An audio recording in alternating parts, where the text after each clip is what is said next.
I'm David Kerr. Hello, I'm David Kerr, and welcome back to CBTV's Coen and Kerr. Today we are talking with the candidates for the 28th District GOP nomination. Mr. Thomas, Mr. Mildy, and Mrs. Stimson have all graciously agreed to be with us today. I'd like to say a word about our sponsor. The program is brought to you by Licata Realty. Why work with any real estate agent when you can work with the best in the business? The ones who guarantee you results, specializing in the Fredericksburg region and specializing in Lake of the Woods. It's another beautiful day in the lake. Licata Realty, call John or Pat at 540-735-7998. Thank you very much for their sponsorship.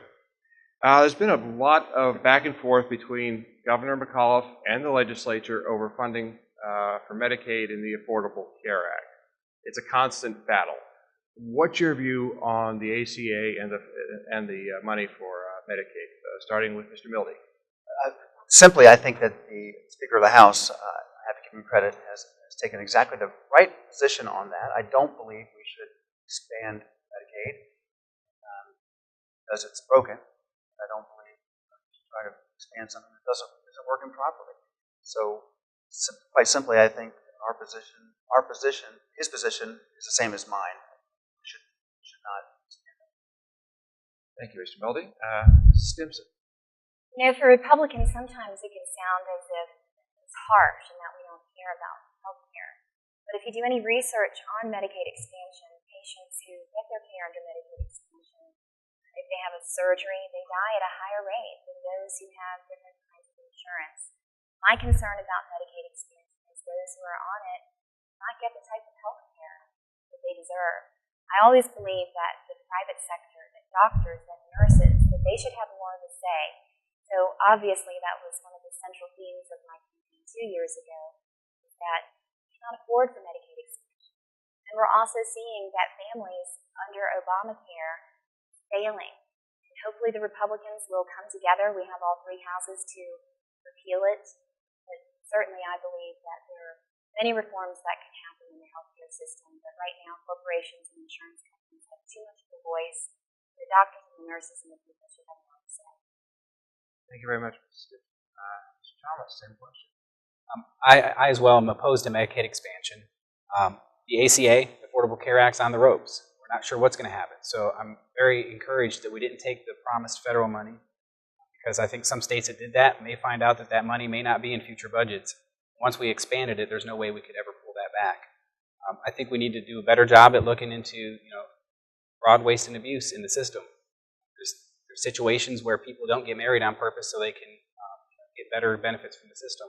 I think what's most important is if we have a stronger job market, a stronger economy, we can empower these people that rely on Medicaid now and bring them out of poverty and get them better quality health care, get them into the job market as functioning members of society.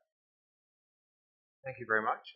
Next question has to do with the relationship between the governor and the legislature. We currently have a Democratic governor and a Republican-dominated legislature. That could repeat itself in the next term. Hard to say. That election hasn't been held yet. We'll wait till November. But if it is, as members of the House of Delegates, how would you try to work with a Democratic governor? Where would you try to find some common ground? What would be your strategy? And starting with Susan. Well, one of my concerns over this last budget, we do have a Republican Senate, we do have a Republican House, and my concern is the conservative voice really is supposed to be the platform of the Republican Party. We say that we want lower taxes. Out of every single veto that the government did of the legislation, Republicans did not contest one of those vetoes. Why did they not vote or to veto in the House and the Senate and put people on the record and make them take that vote that violates Republican principles of higher taxes? The budget exploded again this year. It's now $103 billion. Under Bob McDonnell, it was $84 billion.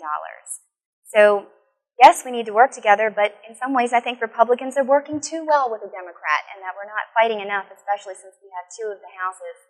We're not fighting hard enough to cut taxes. And in Stafford County, we did that every single year that I was on the board. We cut taxes. Thank you very much. Appreciate that. Mr. Thomas, same question. Thank you. I think we have to acknowledge that there's many issues on the far right and far left of each platform that we're probably not going to agree on, and nor should we. We have principles, and we don't compromise on many of those things. But I do believe there is common ground on some tragic issues that the Commonwealth is facing right now. The opioid epidemic in the Commonwealth is out of control. I think that's something that is not a Republican and not a Democrat thing. I think we can come together and find solutions to solve that problem. I believe transportation also is another bipartisan issue that we all want to see solved for the people we represent. I think thirdly, we saw a move in the right direction last year from the state, but locality has been shouldering most of the burden for education funding. The state is woefully behind on that. And I think that is a third area where if I was in the legislature, we could work with the Democrats across the aisle as well as the governor's office. But I also believe, like in Medicaid expansion, it is the authority of the General Assembly to appropriate money, and the governor currently keeps trying all these different budget amendments, and I'm very happy to see that they're pushing back on that and keeping the authority where it should be. Thank you.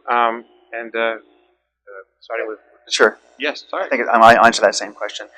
I have to say that... No, I'm not going to let you. Yep, you sure? Well, Yeah. the answer is the same as the other two you just heard, of course, is that there are certainly areas where the governor and the Republican-controlled General Assembly work together. As a matter of fact, they work together on most of the issues. The ones we see and read about mostly are the ones, the few that they argue over. And basically, Democrats want to expand government. They're in favor of higher taxes, and they want to restrict gun ownership. There's a lot of things there that is just not. There's really not another way to see them in my mind. So it would be very difficult to compromise on those issues. But there have been successful compromises on education and certainly transportation. The SMART scale, or formerly HB2 process that was approved by the General Assembly and signed into law by the governor, made sense and has worked to help reprioritize how we fund our transportation projects in Virginia. So I think you'd find with the right attitude that you can work across the aisle and with Democratic legislators. On the other issues where we can't compromise, we just have to stand your ground and see where the voters take you. Very good. We have time for one more question. We're going to need to go to a break in just a moment. I was going to ask a quick question about state initiatives on education. The state is always coming up with new initiatives on education, as all of you know, being supervisors. What kind of educational involvement would you like the state to take in what is essentially a local function of school management?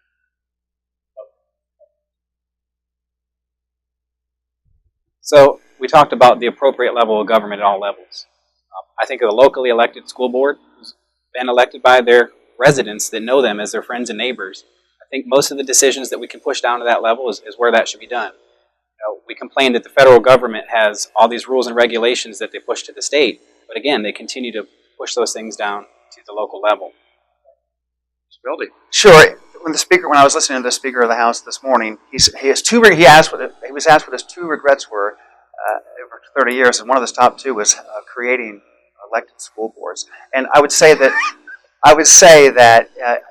I would welcome any type of initiatives from the state as long as they were not unfunded mandates. What happens now is we are forced to pay for all kinds of ideas that come out of Richmond. They're not all effective, and they certainly aren't a one-size-fits-all. Thank you, Paul. Mrs. Stimson. Both of my opponents have acknowledged that the state has been pushing down cost unfunded mandates. I would like to say, where were you 2 years ago? That's what I've been saying.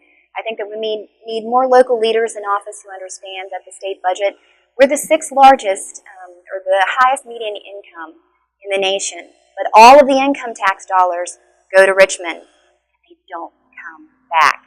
If I were elected to the General Assembly, I understand the budget and would work hard to make sure that doesn't. And I appreciate you guys taking that question with a short answer. Appreciate it. And indeed, you're probably the nicest candidates we could have being interviewed today. We're going to take a short break. And we're going to cut for a break, and we'll see when we get back.